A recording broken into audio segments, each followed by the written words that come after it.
ನಮಸ್ಕಾರ ಸ್ನೇಹಿತರೆ.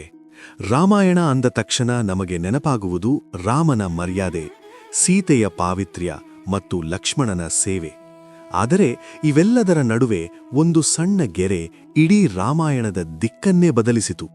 ಅದೇ ಲಕ್ಷ್ಮಣ ರೇಖೆ. ಆ ಗೆರೆಯನ್ನು ದಾಟಿದ್ದೇ ಸೀತಾಪಹರಣಕ್ಕೆ ಕಾರಣವಾಯಿತೇ? ಅಥವಾ ಆ ಗೆರೆಯ ಹಿಂದೆ ನಾವೆಲ್ಲರೂ ಕಲಿಯಲೇಬೇಕಾದ ಜೀವನದ ದೊಡ್ಡ ಪಾಠವಿದೆಯೇ? ಇಂದು ಲಕ್ಷ್ಮಣ ರೇಖೆಯ ನಿಜವಾದ ಅರ್ಥವನ್ನು ತಿಳಿಯೋಣ.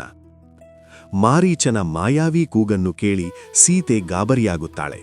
ಲಕ್ಷ್ಮಣನನ್ನು ಅಣ್ಣನ ಸಹಾಯಕ್ಕೆ ಹೋಗುವಂತೆ ಒತ್ತಾಯಿಸುತ್ತಾಳೆ. ಲಕ್ಷ್ಮಣನಿಗೆ ಗೊತ್ತು, ತನ್ನ ಅಣ್ಣನಿಗೆ ಯಾರೂ ಏನೂ ಮಾಡಲು ಸಾಧ್ಯವಿಲ್ಲ ಎಂದು.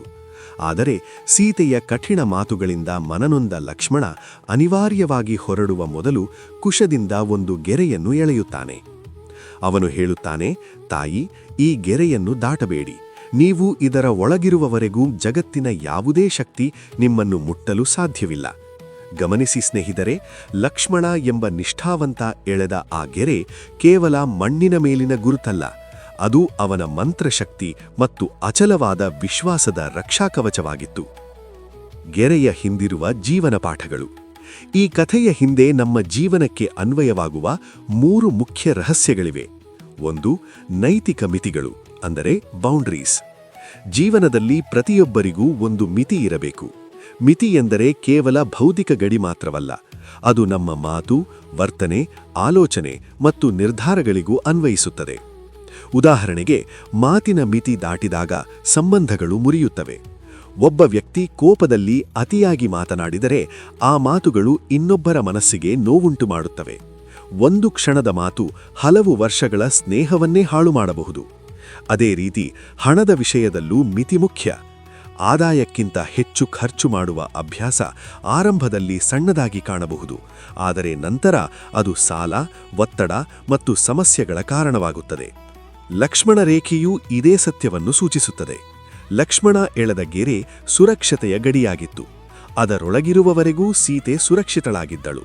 ಆದರೆ ಆ ಗೆರೆಯನ್ನು ದಾಟಿದ ಕ್ಷಣದಲ್ಲಿ ಅಪಾಯ ಆರಂಭವಾಯಿತು.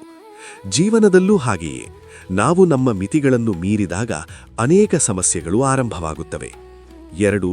ವೇಷಧಾರಿಗಳ ಎಚ್ಚರಿಕೆ. ರಾಮಾಯಣದಲ್ಲಿ ರಾವಣ ನೇರವಾಗಿ ಬಂದು ಸೀತೆಯನ್ನು ಅಪಹರಿಸಲು ಸಾಧ್ಯವಾಗಲಿಲ್ಲ, ಏಕೆಂದರೆ ಲಕ್ಷ್ಮಣ ರೇಖೆಯೊಳಗೆ ಅವನು ಪ್ರವೇಶಿಸಲು ಸಾಧ್ಯವಿರಲಿಲ್ಲ. ಆದ್ದರಿಂದ ಅವನು ಒಂದು ಚತುರ ಯುಕ್ತಿ ಬಳಸಿದ: ಸನ್ಯಾಸಿಯ ವೇಷ. ಹೊರಗೆ ನೋಡಲು ಅವನು ಧರ್ಮಾತ್ಮನಂತೆ ಕಾಣುತ್ತಿದ್ದರೂ ಒಳಗೆ ಅವನ ಉದ್ದೇಶ ದುಷ್ಟವಾಗಿತ್ತು. ಈ ಘಟನೆ ನಮ್ಮ ಜೀವನದಲ್ಲೂ ಆಗುತ್ತದೆ. ಕೆಲವರು ಸ್ನೇಹಿತರಂತೆ, ಸಹಾಯಕರಂತೆ ಅಥವಾ ಹಿತೈಷಿಗಳಂತೆ ಕಾಣಬಹುದು. ಅವರು ಒಳ್ಳೆಯ ಮಾತುಗಳನ್ನು ಹೇಳಬಹುದು, ನಮಗೆ ಬೆಂಬಲ ನೀಡುವಂತೆ ತೋರಿಸಬಹುದು. ಆದರೆ ಕೆಲವೊಮ್ಮೆ ಅವರ ಉದ್ದೇಶಗಳು ನಿಜವಾಗಿಯೂ ಒಳ್ಳೆಯದಾಗಿರದೇ ಇರಬಹುದು. ಇಲ್ಲಿ ಲಕ್ಷ್ಮಣ ರೇಖೆ ಎನ್ನುವುದು ನಮ್ಮ ವಿವೇಚನೆ ಮತ್ತು ಜಾಗರೂಕತೆ. ಯಾರಾದರೂ ನಮ್ಮ ಜೀವನದಲ್ಲಿ ಪ್ರವೇಶಿಸಲು ಮುನ್ನ ನಾವು ಯೋಚಿಸಬೇಕು, ಈ ವ್ಯಕ್ತಿಯ ಉದ್ದೇಶ ನಿಜವಾಗಿಯೂ ಒಳ್ಳೆಯದೆಯೇ, ಅಥವಾ ಇದು ಒಂದು ಮೋಸದ ವೇಷವೇ? ಒಂದು ಕ್ಷಣದ ಅಜಾಗರೂಕತೆ ದೊಡ್ಡ ಸಮಸ್ಯೆಗೆ ಕಾರಣವಾಗಬಹುದು. ಆದ್ದರಿಂದ ಜೀವನದಲ್ಲಿ ದಯೆ ಇರಬೇಕು, ಆದರೆ ಅದರ ಜೊತೆಗೆ ವಿವೇಕವೂ ಇರಬೇಕು. 3. ನಂಬಿಕೆ ಮತ್ತು ಶಿಸ್ತು. ರಾಮಾಯಣದ ಈ ಘಟನೆಯ ಮತ್ತೊಂದು ಮಹತ್ವದ ಪಾಠ ನಂಬಿಕೆ ಮತ್ತು ಶಿಸ್ತು. ಲಕ್ಷ್ಮಣ ಸೀತೆಯನ್ನು ರಕ್ಷಿಸಲು ಆ ಗೆರೆಯನ್ನು ಎಳೆದಿದ್ದನು.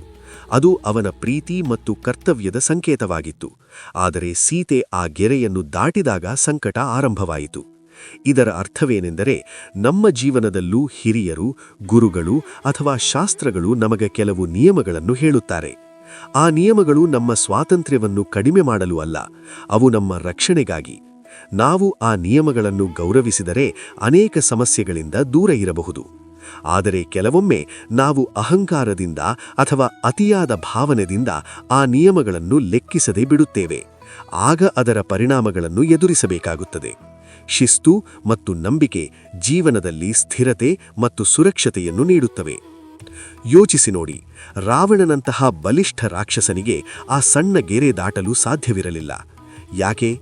ಏಕೆಂದರೆ ನಾವು ನಮ್ಮ ಧರ್ಮದ ಹಾದಿಯಲ್ಲಿರುವವರೆಗೆ ನಮಗೆ ಯಾರೂ ತೊಂದರೆ ಕೊಡಲು ಸಾಧ್ಯವಿಲ್ಲ. ನಾವು ಯಾವಾಗ ನಮ್ಮ ಧರ್ಮವನ್ನು ಬಿಟ್ಟು ಹೊರಬರುತ್ತೇವೋ ಆಗ ದೌರ್ಬಲ್ಯಗಳು ನಮ್ಮನ್ನು ಆವರಿಸುತ್ತವೆ. ನಮ್ಮ ಮನಸ್ಸೇ ಆ ಲಕ್ಷ್ಮಣ ರೇಖೆಯನ್ನು ಮೀರದಂತೆ ನಾವು ಜಾಗ್ರತೆ ವಹಿಸಬೇಕು.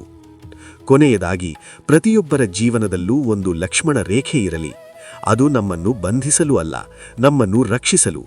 ಆ ಗೆರೆ ದಾಟಿಸುವಂತೆ ಮಾಡುವ ಮಾಯಾ ಜಿಂಕೆಗಳು ಬದುಕಿನಲ್ಲಿ ಸಾವಿರ ಬರಬಹುದು, ಆದರೆ ನಿಮ್ಮ ವಿವೇಚನೆಯ ಗೆರೆಯನ್ನು ಎಂದಿಗೂ ದಾಟಬೇಡಿ.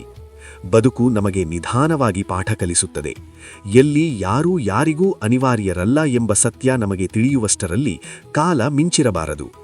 ಈ ವಿಡಿಯೋ ನಿಮಗೆ ಇಷ್ಟವಾದರೆ ಲೈಕ್ ಮಾಡಿ ಮತ್ತು ನಿಮ್ಮ ಅಭಿಪ್ರಾಯವನ್ನು ಕಮೆಂಟ್ ಮಾಡಿ. ಮರೆಯದೆ ಸ್ಪಾರ್ಕ್ ಆಫ್ ಲೈಫ್ ಕನ್ನಡ ಚಾನೆಲ್ಗೆ ಸಬ್ಸ್ಕ್ರೈಬ್ ಆಗಿ.